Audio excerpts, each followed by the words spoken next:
ഒഡീഷയിലെ സർക്കാർ മെഡിക്കൽ കോളേജിൽ വൻ തീപിടുത്തം. ഇന്ന് പുലർച്ചെയുണ്ടായ തീപിടുത്തത്തിൽ 10 രോഗികൾക്ക് ദാരുണാന്ത്യം. ഒഡീഷയിലെ കട്ടക്കിലെ SCB മെഡിക്കൽ കോളേജിലെ ICUവിലാണ് തീപിടുത്തമുണ്ടായത്.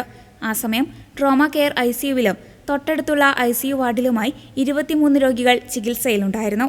പുക നിറഞ്ഞതോടെ രോഗികളെ മാറ്റാനുള്ള ശ്രമത്തിനിടെയാണ് ചികിത്സയിലുണ്ടായിരുന്ന രോഗികൾക്ക് മരണം സംഭവിച്ചത്. ഉടൻ തന്നെ രക്ഷാപ്രവർത്തനം ആരംഭിച്ചെങ്കിലും പുക നിറഞ്ഞതും ഓക്സിജൻ സിലിണ്ടറുകളുടെ സാന്നിധ്യവും സ്ഥിതി സങ്കീർണമാക്കി. രക്ഷാപ്രവർത്തനത്തിനിടെ 11 ആശുപത്രി ജീവനക്കാർക്കും പരിക്കേറ്റിട്ടുണ്ട്. ഇവരുടെ ആരോഗ്യനില നിലവിൽ തൃപ്തികരമാണ്. ഷോർട്ട് സർക്യൂട്ടാണ് അപകട കാരണമെന്നാണ് പ്രാഥമിക നിഗമനം. വെന്റിലേറ്ററിലും ഓക്സിജൻ സപ്പോർട്ടിലും കഴിഞ്ഞിരുന്ന രോഗികളെ പെട്ടെന്ന് മാറ്റുന്നതിലുണ്ടായ ബുദ്ധിമുട്ട് ദുരന്തത്തിന്റെ ആഘാതം വർദ്ധിപ്പിച്ചു.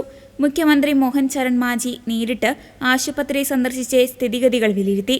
സംഭവത്തിൽ മുഖ്യമന്ത്രി ഉന്നതതല അന്വേഷണത്തിന് ഉത്തരവിടുകയും മരിച്ചവരുടെ കുടുംബങ്ങൾക്ക് ധനസഹായം പ്രഖ്യാപിക്കുകയും ചെയ്തിട്ടുണ്ട്. അതേസമയം പ്രധാനമന്ത്രി നരേന്ദ്രമോദി സംഭവത്തിൽ അനുശോചനം രേഖപ്പെടുത്തി. പ്രധാനമന്ത്രിയുടെ ദുരിതാശ്വാസ നിധിയിൽ നിന്ന് മരിച്ചവരുടെ കുടുംബങ്ങൾക്ക് 2 ലക്ഷം രൂപയും പരിക്കേറ്റവർക്ക് 50,000 രൂപയും പ്രഖ്യാപിച്ചിട്ടുണ്ട്.